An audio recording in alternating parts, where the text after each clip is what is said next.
नमस्कार मित्रों, आज की कुछ खास खबरों की बात करेंगे। आज फ्रंट पेज पर विभिन्न अखबारों में देवास का मुद्दा छाया हुआ है। देवास में पुलिस बेबस क्यों, इस शीर्षक से खबरें छपी है। कैमरे में कैद कार उसे नहीं दिखी, 12 पर केस, विधायक पुत्र को छोड़ा। इधर देवास पुलिस ने उज्जैन पहुंचकर रात 11:30 बजे एक कार को जब्त किया।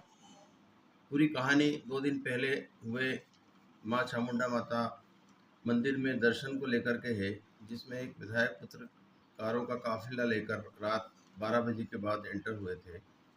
अब पुलिस कह रही है कि विधायक के पुत्र के वहां होने के कोई सबूत नहीं मिले हैं। विचित्र बात है, जो सबूत आमतौर पे सभी को दिखते हैं, सत्ता को नहीं दिखते। बचाने की कोशिश हो रही है, होना भी चाहिए। सरकार जिनकी है उनके लोगों को पर किस तरह से कार्रवाई होगी, ये संभव होता भी नहीं है। कोचीन से एक अच्छी खबर है कि कोचीन के बाद त्रिवेंद्रम में अब वहाँ के मेयर ने कहा है कि बुजुर्गों को घर में ही सुविधा मिलेगी, चिकित्सा बुजुर्गों की गणना होगी और जो बुजुर्ग अकेले रह रहे हैं उन लोगों के लिए घर पहुंच सेवा देते हुए उन्हें चिकित्सा सेवा उपलब्ध कराई जाएगी। इस तरह की सेवाएं अन्य शहरों में भी शुरू होना चाहिए। हो सकता है इससे प्रेरणा लें, लेकिन नगरीय निकायों के प्रशासन इस तरह के काम करने का व्यस्त नहीं होता है और हर जगह इसमें राजनीति घुस जाती है और इस कारण से जो सर्विसेज मिलना चाहिए वो लोगों को नहीं मिलती है। कलेक्टरों को कुछ तबादले हुए हैं मध्य प्रदेश में, जिसमें उज्जैन कलेक्टर भी बदले गए हैं। नीरज कुमार सिंह जो पूर्व कलेक्टर थे उनका तबादला हो गया है और रोशन सिंह को यहाँ का नया कलेक्टर बनाया गया है। सिंहस्थ की जिम्मेदारी उनके ऊपर है। देखते हैं वे किस तरह इसका निर्वहन करेंगे। उम्मीद तो की जाना चाहिए कि अच्छा ही काम होगा। दूसरी खबर है, सांची ब्रांड का जो हमारा मध्य प्रदेश का दुग्ध संघ महासंघ का प्रोडक्ट है, तो सांची मध्य प्रदेश दुग्ध महासंघ के अंडर में जितनी भी डेयरियाँ हैं वे सब अब NDDB को सौंप दी गई है संचालन के लिए। अच्छी बात यह है कि एक कुशल प्रबंधक के हाथों में गई है ये डेयरियाँ। हो सकता है इससे किसानों को लाभ हो, क्योंकि राजनीति और कोऑपरेटिव के जिस तरह से कामकाज के तौर तरीके हैं उससे ये सारे संघ घाटे में चल रहे थे। अब हो सकता है उनमें कुछ सुधार आए। उन्होंने एक खबर और है कि सांची के जो भी कर्मचारी हैं उनके लिए कोई तकलीफ वाली बात नहीं होगी, वे पूर्व कार्य करते रहेंगे। भास्कर ने एक खबर लगाई है उज्जैन नगर निगम को लेकर कि निगम में 24% PC के चलते ठेकेदार काम नहीं कर रहे, नतीजतन सारे काम अटके पड़े हैं। कुछ कार्यों की सूची भी दी है 13 से 15 जो काम हुए नहीं है और कमीशन कैसे बंधा हुआ है इसका भी एक मैट्रिक्स दिया है। पढ़ने में रोचक है कि किसको कितना प्रतिशत मिलता है। देखिए अघोषित व्यवस्थाएं हैं किस तरह से चलती है। होना भी चाहिए।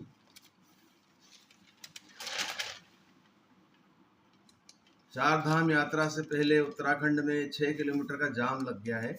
नैनीताल में एंट्री रोक दी है। पहले तो मई महीने से सीजन शुरू होता था, लेकिन अब जैसे ही 30 अप्रैल से पट खुलेंगे चार धाम के, यमुनोत्री गंगोत्री के, उसके पहले ही लोग पहाड़ों का रुख कर लिया है और चार धाम यात्रा शुरू होने के पहले ही उत्तराखंड के पर्यटन स्थलों पर 6 किलोमीटर लंबे ट्रैफिक जाम की समस्या देखने को मिल रही है।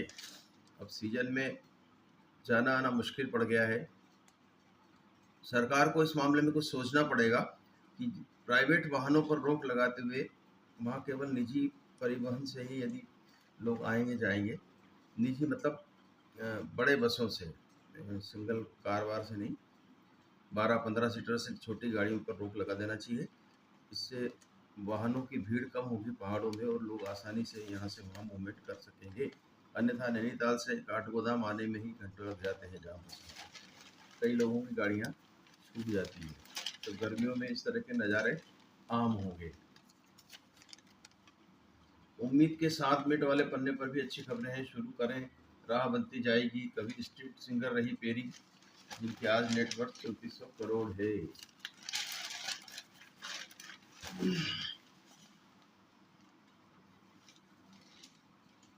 कोटा के ऊपर एक फीचर छपा है विज्ञापन का, लगता है मुझे ये इम्पैक्ट फीचर है।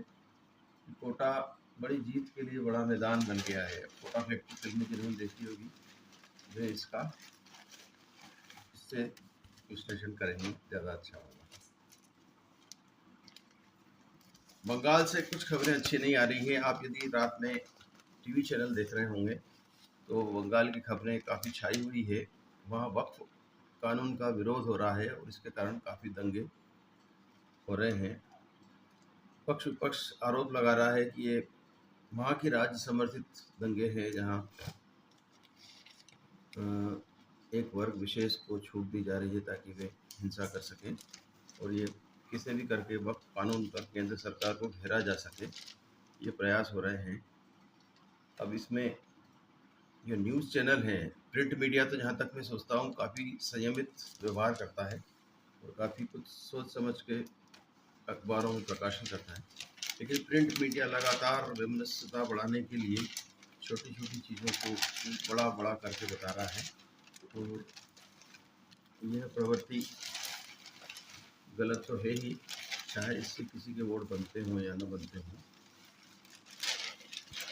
दूसरे अखबार में ट्रंप टैरिफ के ऊपर पिसेगी पूरी दुनिया, एक पूरा पृष्ठ इसको समर्पित किया गया है, और इसमें खास करके बहुध्रुवी एशिया का खुलेगा रास्ता, चीनी उत्पादों का बढ़ेगा प्रत्यक्ष निर्यात, और ट्रंप टैरिफ में पिसेगी सारी दुनिया।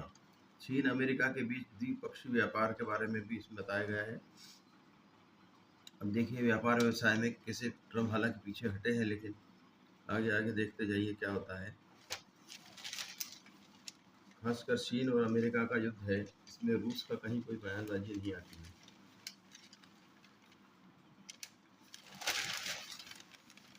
साहित्य के पन्ने पर डॉक्टर धर्मवीर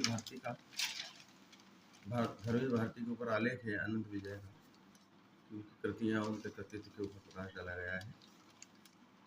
रुपये में उतार चढ़ाव का दिखेगा चौतरफा असर, और मनरेगा में न्यूनतम मेहनताना 400 रुपये होना भी चाहिए।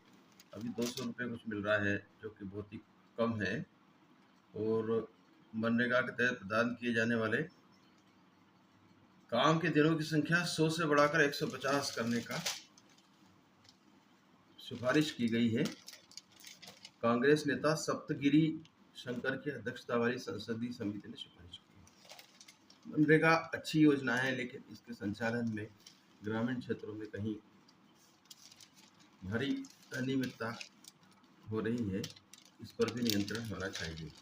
आज बस इतना ही। हरिशंकर शर्मा की ओर से नमस्कार, शुभ दिन।